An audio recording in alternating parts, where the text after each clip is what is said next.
warahmatullahi wabarakatuh. Di sini saya dan Sami akan menjelaskan materi steganografi dan kriptografi untuk pertemuan 9 tugas. Oke, kita membahas yang pertama yaitu steganografi. Steganografi berasal dari bahasa Yunani yaitu steganos yang berarti menyembunyikan, dan graptos yang artinya tulisan, sehingga secara keseluruhan artinya adalah tulisan yang disembunyikan. Secara umum, steganografi merupakan seni atau ilmu yang digunakan untuk menyembunyikan pesan rahasia dengan segala cara sehingga selain orang yang dituju, orang lain tidak akan menyadari keberadaan dari pesan rahasia tersebut. Penggunaan steganografi pada masa lalu. Pada tahun 480 sebelum Masehi, Demaratus mengirimkan pesan pada polis Sparta yang berisi peringatan mengenai penyerangan Xerxes yang ditunda. Teknik yang digunakan adalah dengan menggunakan meja yang telah diukir, kemudian diberi lapisan lilin untuk menutupi pesan tersebut. Dengan begitu, pesan dalam meja dapat disampaikan tanpa menimbulkan kecurigaan penjaga. Pada abad ke-5 sebelum Masehi, Stasius mengirimkan pesan kepada Aristagoras Miletus untuk memberontak terhadap Raja Persia. Pesan disampaikan dengan cara mencukur kepala pembawa pesan dan mentato kepalanya dengan pesan tersebut. Kemudian saat rambutnya tumbuh kembali, pembawa pesan dikirimkan dan pada tempat tujuan rambutnya kembali digunduli dan pesan akan terbaca. Lalu ada penggunaan tinta yang tidak terlihat pada pesan lainnya. Pada Perang Dunia II, Jerman juga menggunakan steganografi, yaitu jenisnya microdot untuk berkomunikasi. Penggunaan teknik ini biasa digunakan pada mikrofilm chip yang harus diperbesar sekitar 200 kali. Lalu pada Perang Dunia Kedua juga Amerika menggunakan suku Indian Navajo sebagai media berkomunikasi. Steganografi pada saat ini banyak diterapkan dengan menggunakan file-file digital dan menggunakan file-file multimedia sebagai kedok untuk menyembunyikan pesan rahasia, baik itu berupa gambar, suara, dan video yang biasa disebut digital watermarking. Beberapa istilah dalam teknik steganografi. Carrier file, yaitu file yang berisi pesan rahasia tersebut. Steganalisis, yaitu proses untuk mendeteksi keberadaan pesan rahasia dalam suatu file. Stegomedium, media yang digunakan untuk membawa pesan rahasia. Redundant bits, yaitu sebagian informasi yang terdapat di dalam film yang jika dihilangkan tidak akan menimbulkan kerusakan yang signifikan, setidaknya bagi indera manusia. Payload, yaitu informasi yang disembunyikan. Lalu selanjutnya kriptografi. Kriptografi berasal dari kriptografi, diadopsi dari bahasa Yunani untuk merujuk pada secret writing. Ilmu yang ditunjukkan untuk pelajari dan melakukan eksplorasi seputar keamanan pengiriman sebuah pesan. Praktisi yang menggunakannya sering disebut dengan cryptographer. Implementasi kriptografi, dasar pengembangannya menggunakan model matematika, banyak digunakan terutama dalam bidang pertahanan dan keamanan. Lalu umum diaplikasikan untuk segala aktivitas berhubungan dengan teknologi informasi. Prinsip kriptografi. Pertama, menjaga kerahasiaan confidentiality pesan. 2, keabsahan pengirim user authentication. 3, keaslian pesan message authentication. 4, anti penyangkalan non-repudiation. Skema sistem kriptografi. Enkripsi adalah proses yang dilakukan untuk mengamankan sebuah pesan atau plain text menjadi pesan yang tersembunyi, yaitu ciphertext. Proses sebaliknya untuk mengubah ciphertext menjadi plain text disebut deskripsi.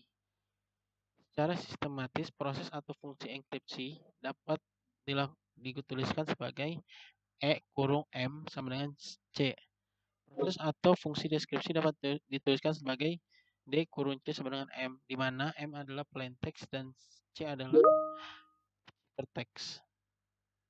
Contoh di sini ada contoh di mana plain text teksnya adalah televisi sudah dibeli, lalu dengan key yang sudah di-define itu akan diubah menjadi ciphertext, yaitu teks yang sudah dienkripsi, yang hurufnya acak biasanya. Lalu ciphertext yang sudah teks yang sudah jadi ciphertext bisa didekripsi menggunakan yang sama saat enkripsi. Lalu akan jadi plain text. Elemen sistem kriptografi.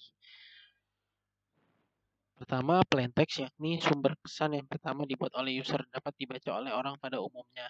Kedua, ciphertext. Ini adalah bentuk setelah pesan dalam plain text telah diubah bentuknya menjadi lebih aman dan tidak dapat dibaca.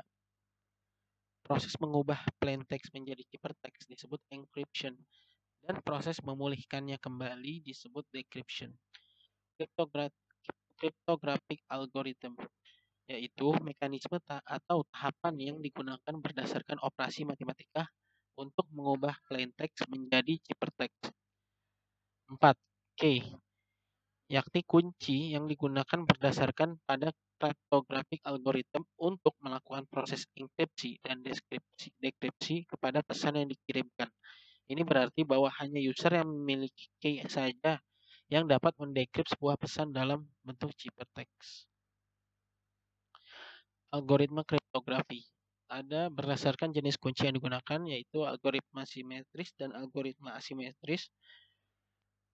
Kedua, berdasarkan besar data yang diolah, algoritma block cipher dan stream cipher.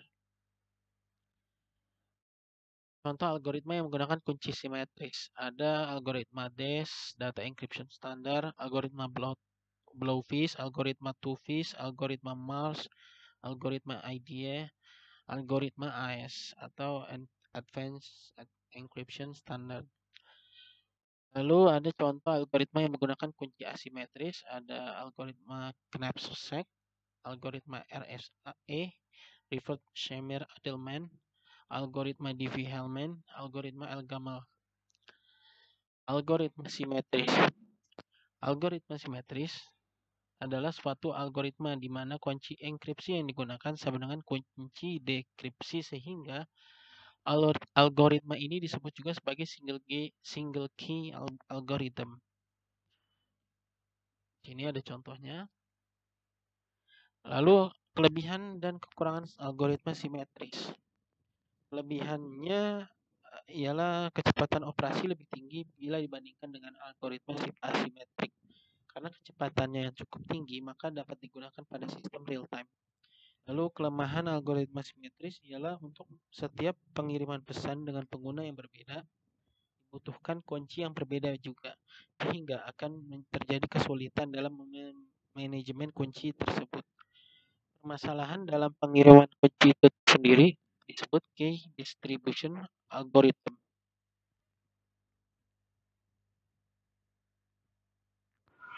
Algoritma asimetris. Algoritma asimetris adalah suatu algoritma di mana kunci enkripsi yang digunakan tidak sama dengan kunci dekripsi. Pada algoritma ini menggunakan dua kunci, yakni kunci public atau public key dan kunci privat atau private key. Kunci public disebarkan secara umum, sedangkan kunci privat disimpan secara rahasia oleh si pengguna.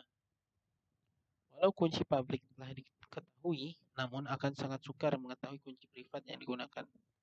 Ini ada gambar menunjukkan enkripsi menggunakan kunci public, lalu untuk dekripsinya itu menggunakan private key.